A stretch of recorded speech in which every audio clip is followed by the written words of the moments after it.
Genesis 35. Then God said to Jacob, Arise, go up to Bethel, and settle there. Build an altar there to the God who appeared to you when you fled from your brother Esau. So Jacob told his household and all who were with him, Get rid of the foreign gods that are among you. Purify yourselves and change your garments. Then let us arise and go to Bethel. I will build an altar there to God, who answered me in my day of distress. He has been with me wherever I have gone. So they gave Jacob all their foreign gods and all their earrings, and Jacob buried them under the oak near Shechem. As they set out, a terror from God fell over the surrounding cities, so that they did not pursue Jacob's sons.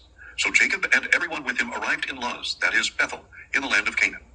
There Jacob built an altar, and he called that place El Bethel, because it was there that God had revealed himself to Jacob as he fled from his brother. Now Deborah, Rebekah's nurse, died and was buried under the oak below Bethel. So Jacob named it Alan-Bakoth. After Jacob had returned from Padan Aram, God appeared to him again and blessed him. And God said to him, Though your name is Jacob, you will no longer be called Jacob. Instead, your name will be Israel. So God named him Israel. And God told him, I am God Almighty. Be fruitful and multiply. A nation, even a company of nations, shall come from you, and kings shall descend from you. The land that I gave to Abraham and Isaac, I will give to you, and I will give this land to your descendants after you. Then God went up from the place where he had spoken with him. So Jacob set up a pillar in the place where God had spoken with him, a stone marker, and he poured out a drink offering on it and anointed it with oil. Jacob called the place where God had spoken with him Bethel. Later they set out from Bethel, and while they were still some distance from Ephrath, Rachel began to give birth, and her labor was difficult. During her severe labor, the midwife said to her, Do not be afraid, for you are having another son. And with her last breath, for she was dying, she named him Ben-Oni, but his father called him Benjamin. So Rachel died and was buried on the way to Ephrath, that is, Bethlehem. Jacob set up a pillar on her grave. It marks Rachel's tomb to this day. Israel again set out and pitched his tent beyond the Tower of Eder. While Israel was living in that region, Reuben went in and slept with his father's concubine Bilhah, and Israel heard about it. Jacob had 12 sons. The sons of Leah were Reuben, the firstborn of Jacob, Simeon, Levi, Judah, Issachar, and Zebulun. The sons of Rachel were Joseph and Benjamin. The sons of Rachel's maidservant Bilhah were Dan and Naphtali, and the sons of Leah's maidservant Zilpah were Gad and Asher. These are the sons of Jacob who were born to him in Padan Aram. Jacob returned to his father Isaac at Mamre, near Kiriath Arba, that is Hebron, where Abraham and Isaac had stayed. And Isaac lived 180 years. Then he breathed his last and died, and was gathered to his people, old and full of years. And his sons Esau and Jacob buried him. Genesis 36. This is the account of Esau, that is Edom. Esau took his wives from the daughters of Canaan. Adah, daughter of Elon the Hittite, Oholibamah, daughter of Anah and granddaughter of Zibeon the Hivite, and Basemath, daughter of Ishmael, and sister of Nebaioth. And Adah bore Eliphaz to Esau. Basemath gave birth to Ruel, and Oholibamah gave birth to Jeush, Jalem, and Korah. These were the sons of Esau, who were born to him in the land of Canaan. Later Esau took his wives and sons and daughters, and all the people of his household, along with his livestock, all his other animals, and all the property he had acquired in Canaan. And he moved to a land far away from his brother Jacob, for their possessions were too great for them to dwell together. The land where they stayed could not support them because of their livestock. So Esau, that is Edom, settled in the area of Mount Seir. This is the account of Esau, the father of the Edomites, in the area of Mount Seir. These are the names of Esau's sons: Eliphaz, son of Esau's wife Adah, and Ruel, son of Esau's wife Basemath. The sons of Eliphaz were Teman, Omar, Zepho, Gatam, and Kenaz. Additionally, Timnah, a concubine of Esau's son Eliphaz, gave birth to Amalek. These are the grandsons of Esau's wife Adah. These are the sons of Ruel: Nahath, Zerah, Shammah, and Mizah. They are the grandsons of Esau's wife Basemath. These are the sons of Esau's wife Oholibamah, daughter of Anah and granddaughter of Zibeon, whom she bore to Esau: Jeush, Jalem, and Korah. These are the chiefs among the sons of Esau. The sons of Eliphaz, the firstborn of Esau, chiefs Teman, Omar, Zepho, Kenaz, Korah, Gatam, and Amalek. They are the chiefs of Eliphaz in the land of Edom, and they are the grandsons of Adah. These are the sons of Esau's son Ruel, chiefs Nahath, Zerah, Shammah, and Mizah.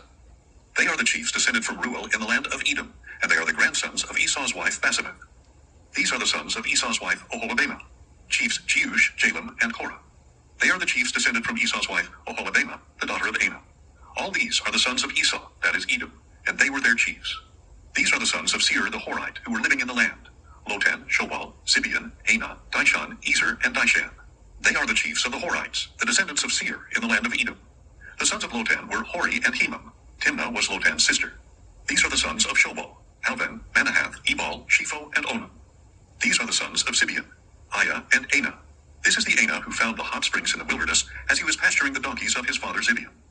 These are the children of Anah: Dishan and Oholibamah, daughter of Anah. These are the sons of Dishon: Hemdan, Eshban, Ithran, and Kiran. These are the sons of Ezer: Bilhan, Zeavan, and Achan. These are the sons of Dishon: Uz and Aram. These are the chiefs of the Horites: chiefs Lotan, Shobal, Zibeon, Anah, Dishon, Ezer, and Dishan. These are the chiefs of the Horites according to their divisions in the land of Seir. These are the kings who reigned in the land of Edom before any king reigned over the Israelites. Bela son of Beor reigned in Edom. The name of his city was Dinhabah. When Bela died, Jobab son of Zerah from Basra reigned in his place. When Jobab died, Husham from the land of the Temanites reigned in his place. When Husham died, Hadad son of Bedad, who defeated Midian in the country of Moab, reigned in his place, and the name of his city was Avith. When Hadad died, Samlah from Masrekah reigned in his place. When Samlah died, Shaul from Rehoboth on the Euphrates reigned in his place. When Shaul died, Baal-Hanan son of Akbor reigned in his place. When Baal-Hanan son of Akbor died, Hadad reigned in his place. His city was named Pau, and his wife's name was Mehetabel, daughter of Matred, the daughter of Mezahab. These are the names of Esau's chiefs, according to their families and regions, by their names. Chiefs Timnah, Alva, Jethet, Ohalabama, Elah, Pinon, Kenaz, Teman, Mibzar, Magdiel, and Iram. These were the chiefs of Edom, according to their settlements in the land they possessed. Esau was the father of the Edomites. Genesis 37. Now Jacob lived in the land where his father had resided, the land of Canaan. This is the account of Jacob. When Joseph was 17 years old, he was tending the flock with his brothers, the sons of his father's wives, Bilhah and Zilpah, and he brought their father a bad report about them. Now Israel loved Joseph more than his other sons, because Joseph had been born to him in his old age. So he made him a robe of many colors. When Joseph's brothers saw that their father loved him more than any of them, they hated him and could not speak a kind word to him. Then Joseph had a dream, and when he told it to his brothers, they hated him even more. He said to them, "Listen to this dream I had. We were binding sheaves of grain in the field, and suddenly my sheaf rose and stood upright, while your sheaves gathered around and bowed down to mine. Do you intend to reign over us?" his brothers asked. "Will you actually rule us?" So they hated him even more because of his dream and his statements. Then Joseph had another dream and told it to his brothers.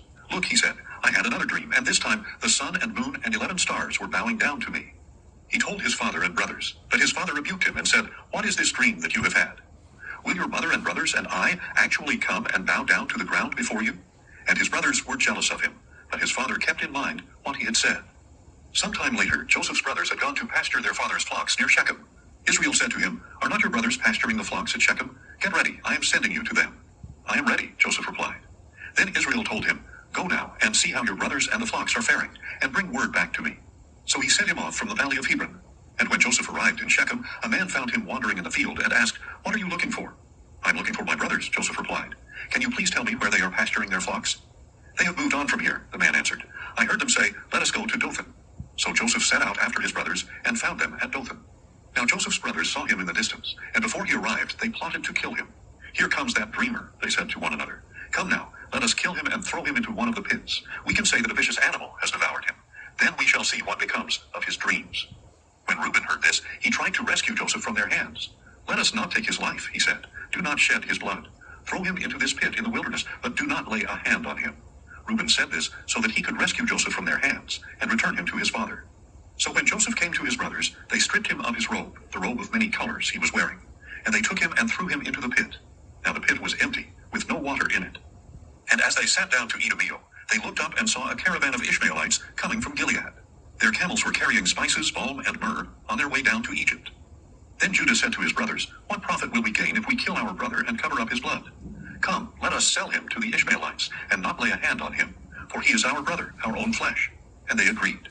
So when the Midianite traders passed by, his brothers pulled Joseph out of the pit and sold him for 20 shekels of silver to the Ishmaelites, who took him to Egypt. When Reuben returned to the pit and saw that Joseph was not there, he tore his clothes, returned to his brothers, and said, "The boy is gone. What am I going to do?" Then they took Joseph's robe, slaughtered a young goat, and dipped the robe in its blood. They sent the robe of many colors to their father and said, "We found this. Examine it to see whether it is your son's robe or not." His father recognized it and said, "It is my son's robe. A vicious animal has devoured him. Joseph has surely been torn to pieces." Then Jacob tore his clothes, put sackcloth around his waist, and mourned for his son many days. All his sons and daughters tried to comfort him, but he refused to be comforted. "No," he said, "I will go down to Sheol mourning for my son." So his father wept for him. Meanwhile, the Midianites sold Joseph in Egypt to Potiphar, an officer of Pharaoh and captain of the guard.